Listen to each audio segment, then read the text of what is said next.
Casting the Runes, read by Gareth David Lloyd.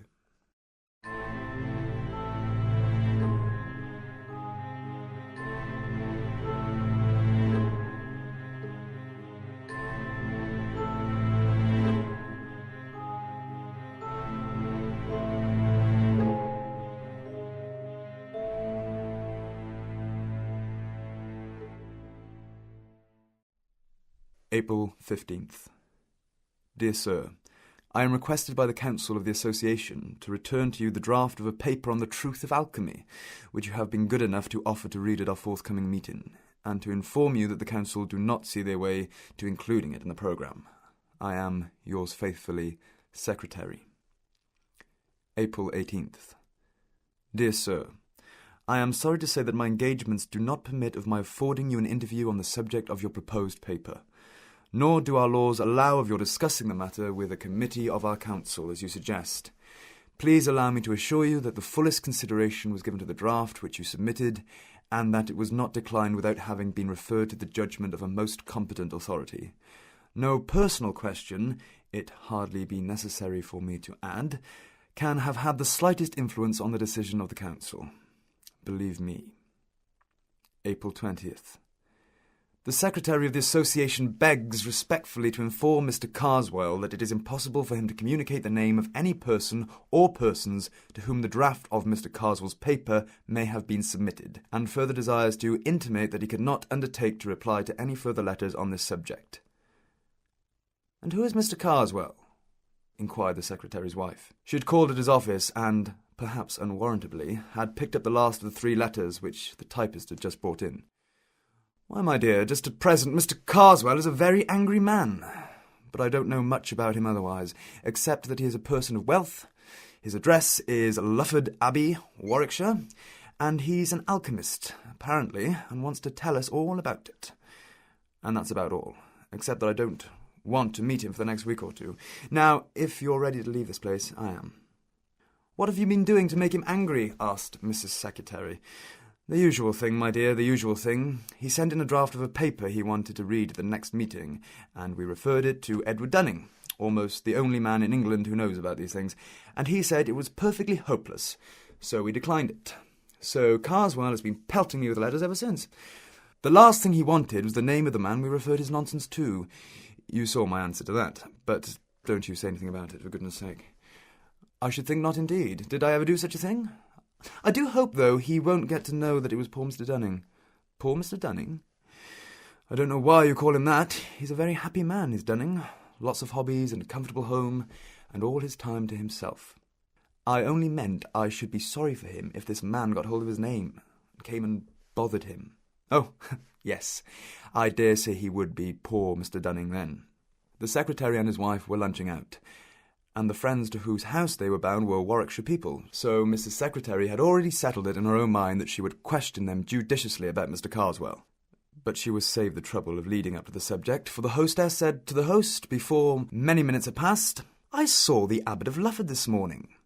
The host whistled. "Did you? What in the world brings him up to town?" "Goodness knows, he was coming out of the British Museum gate as I drove past." It was not unnatural that Mrs. Secretary should inquire whether this was a real abbot who was being spoken of. "Oh, no, my dear. Only a neighbour of ours in the country who bought Lufford Abbey a few years ago. His real name is Carswell." "Is he a friend of yours?" asked Mr. Secretary, with a private wink to his wife. The question let loose a torrent of declamation. There was really nothing to be said for Mr. Carswell. Nobody knew what he did with himself. His servants were a horrible set of people. He had invented a new religion for himself and practised no one could tell what appalling rites. He was very easily offended and never forgave anybody. He had a dreadful face, so the lady insisted, her husband somewhat demurring. He never did a kind action, and whatever influence he did exert was mischievous. "Do the poor man justice, dear," the husband interrupted. "You forget the treat he gave the school children." "Forget it indeed! But I'm glad you mentioned it, because it gives an idea of the man. Now, Florence, listen to this. The first winter he was at Lufford, this delightful neighbour of ours wrote to the clergyman of his parish. He's not ours, but we know him very well, and offered to show the school children some magic lantern slides. He said he had some new kinds which he thought would interest them. Well, the clergyman was rather surprised, because Mr. Carswell had shown himself inclined to be unpleasant to the children, complaining of their trespassing or something of the sort, but of course he accepted, and the evening was fixed, and our friend went himself to see that evening went right. He said he never had been so thankful for anything as that his own children were all prevented from being there. They were at a children's party at our house, as a matter of fact, because this Mr. Carswell had evidently set out with the intention of frightening these poor village children out of their wits, and I do believe, if he had been allowed to go on, he would actually have done so. He began with some comparatively mild things. Red Riding Hood was one, and even then Mr. Forrest said the wolf was so dreadful that several of the smaller children had to be taken out. And he said Mr. Carswell began the story by producing a noise like a wolf howling in the distance, which was the most gruesome thing he had ever heard. All the slides he showed, Mr. Forrest said, were most clever. They were absolutely realistic, and where he got them or how he worked them he could not imagine. Well, the show went on. The stories kept on becoming a little more terrifying each time, and the children were mesmerised into complete silence. At last he produced a series which represented a little boy passing through his own park, Lufford, in the evening. Every child in the room could recognise the place from the pictures, and this poor boy was followed, and at last pursued and overtaken, and either torn to pieces or somehow made away with by a horrible hopping creature in white, which you saw first dodging about among the trees, and gradually it appeared more and more plainly. Mr. Forrest said it gave him one of the worst nightmares he ever remembered, and what it must have meant to the children doesn't bear thinking of. Of course this was too much, and he spoke very sharply indeed to Mr. Carswell, and said he couldn't go on. All he said was, "Oh, you think it's time to bring our little show to an end and send them home to their beds? Very well." And then, if you please, he switched on another slide which showed a great mass of snakes, centipedes, and disgusting creatures with wings, and somehow or other he made it seem as if they were climbing out of the picture and getting in amongst the audience. And this was accompanied by a sort of dry rustling noise which sent the children nearly mad. And of course, they stampeded. A good many of them were rather hurt in getting out of the room, and I don't suppose one of them closed an eye that night. There was the most dreadful trouble in the village afterwards. Of course, the mothers threw a good part of the blame on poor Mr. Farrer, and if they could have got past the gates, I believe the fathers would have broken every window in the abbey. Well, now that's Mr. Carswell. That's the Abbot of Lufford, my dear, and you can imagine how we covet his society. Yes, I think he has all the possibilities of a distinguished criminal, has Carswell, said the host. I should be sorry for anyone who got into his bad books. Is he the man, or am I mixing him up with someone else? Asked the secretary, who for some minutes had been wearing the frown of the man who was trying to recollect something. Is he the man who brought out a history of witchcraft some time back, 10 years or more? That's the man. Do you remember the reviews of it? Certainly I do. And what's equally to the point, I knew the author of the most incisive of the lot. So did you. You must remember John Harrington. He was at John's in our time. Oh, very well indeed, though I don't think I saw anything of him between the time I went down and the day I read the account of the inquest on him. Inquest? Said one of the ladies. What has happened to him? Why, what happened was that he fell out of a tree and broke his neck. But the puzzle was, what could have induced him to get up there? It was a mysterious business, I must say.